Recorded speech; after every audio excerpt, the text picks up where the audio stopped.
Hi, and thanks for joining me to make butter today.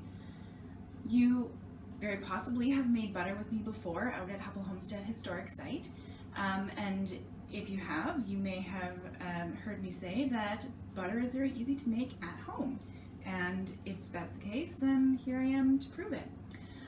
So let's start with our supplies. What we need, of course, is cream. So we have cream here.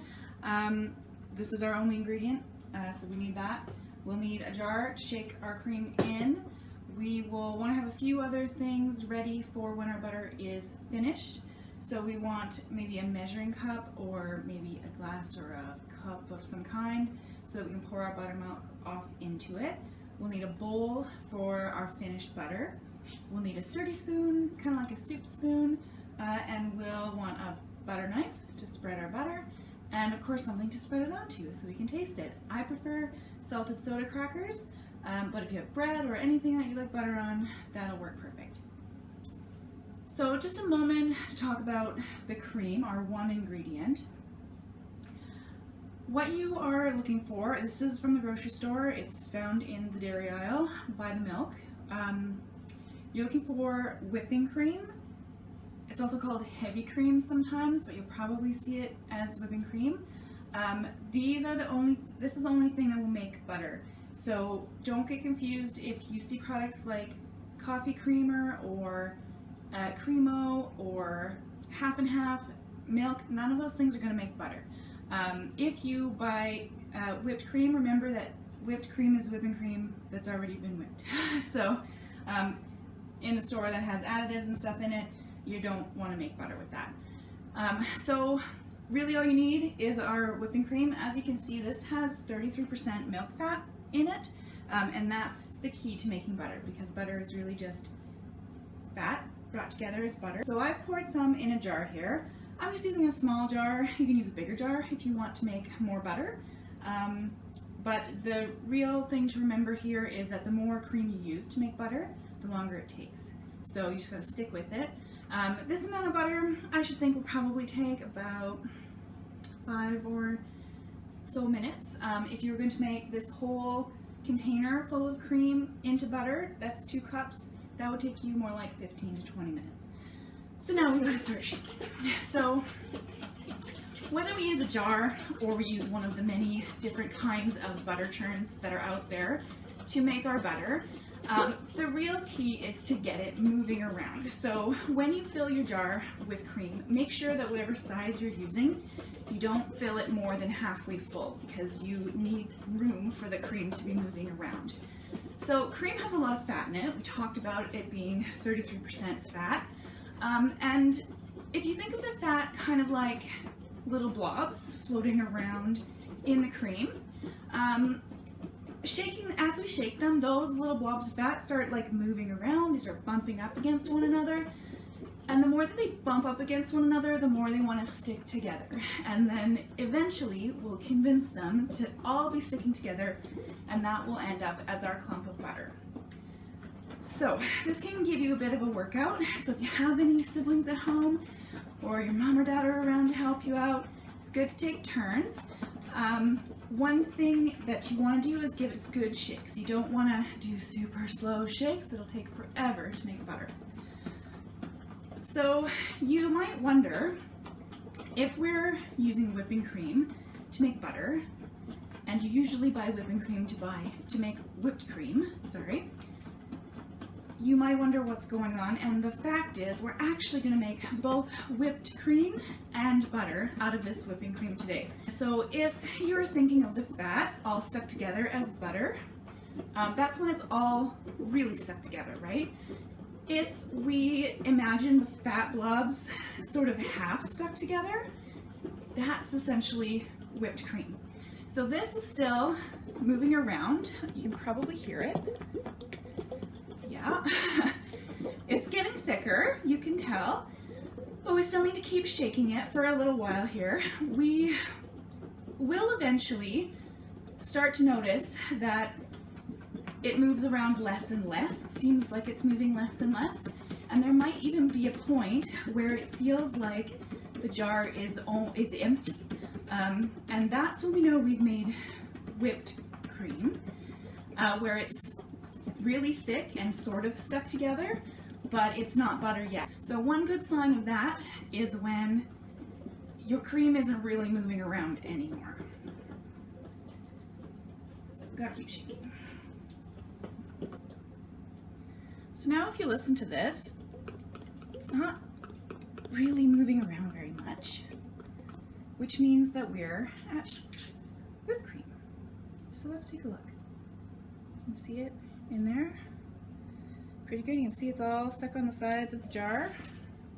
So once we've made whipped cream, we're not done yet. Of course, we don't have butter, but the good news is that you're almost there. So we got to keep shaking. And this is the hardest part.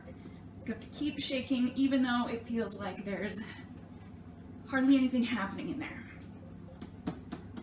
This is the frustrating part, where it feels like the jar is empty, nothing's moving. So now that we've sort of passed that whipped cream stage, what we're looking for is the cream to start coming off the sides of the jar. And that's how we know that the fat is coming together, sticking together more tightly, starting to push out all of the buttermilk, all the liquid part of the cream that's in there. As the fat comes together, it pushes all the liquid out. So you can see that is coming off the sides of the jar there. Got to keep going. So what we're going to end up with in the end is a clump of butter sitting at the bottom of our jar, and it'll be surrounded by liquid buttermilk.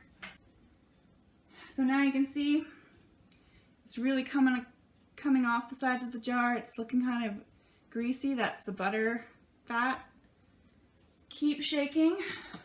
So a big part of making butter is looking at the stages and what's going on with the cream at every point. But another part is actually listening to it, especially when you're shaking it. So we were listening to liquid sloshing around in there before. Then it got really thick into whipped cream. And now it's coming off the jar, moving past whipped cream and towards butter. So you can see that this butter is coming together. It's not there yet, but it's come off the sides of the jar. What we want to start listening for now is like a lot of sloshing. So when the fat is coming together and the buttermilk is getting pushed out, the buttermilk will start sloshing around in the jar. So you might hear it. Not yet. This is the home stretch.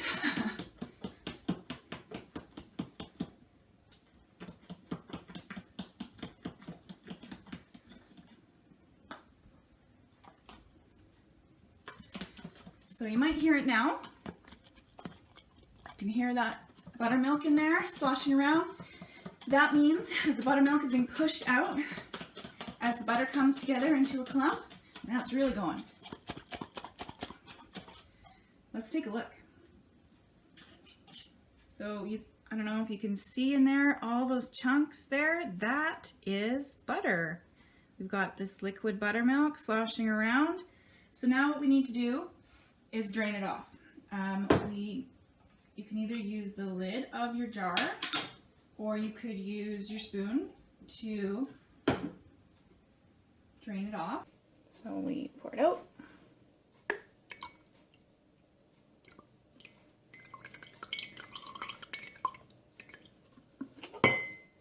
Now we have this beautiful butter. So what we want to do is make sure that we get as much of the buttermilk out of that butter as we possibly can. So I've drained that off, the buttermilk that we've already pulled out of there, and give it another few shakes just to take it all the way.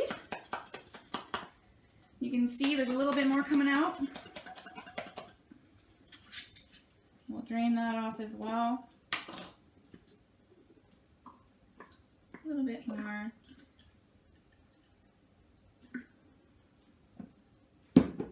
And now let's put it in our bowl. Might need a spoon.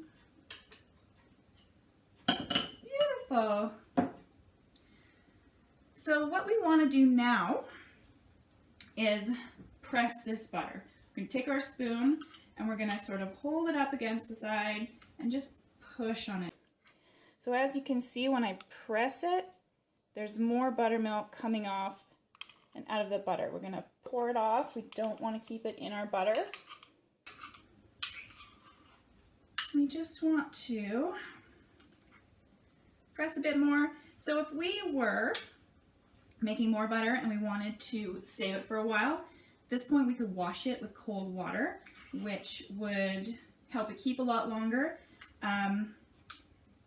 The buttermilk, leaving it in there is what's going to make this butter go bad a lot faster than if it was just straight butter. So washing it is a great step. If you want to take it further, you can totally do that. I'm not going to do that today, but if you don't want to do it either, that's okay. You can put a little salt in here if you want to, because at the moment this is unsalted butter. And then of course we have our buttermilk, which we've poured off of the butter.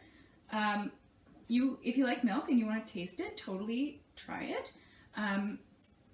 You might be a little scared because if you know anything about buttermilk, when you buy it at the store, it tastes sour. But that tastes sour for a very specific reason, because the buttermilk that you buy at the store is sour because traditionally butter would be made from cream that was probably several days old. It was starting to sour a bit. So when you made butter out of soured cream, you would end up with buttermilk that tasted sour.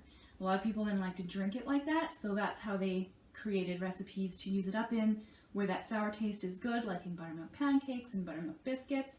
But since we were using fresh cream today, the buttermilk that comes off of the butter we've made is going to taste just kind of like milk. So feel free to taste it if you want, if you're brave enough. And other than that, you've made butter. So I hope your butter has turned out great, and we'll see you again soon one sunny day at Huble Homestead.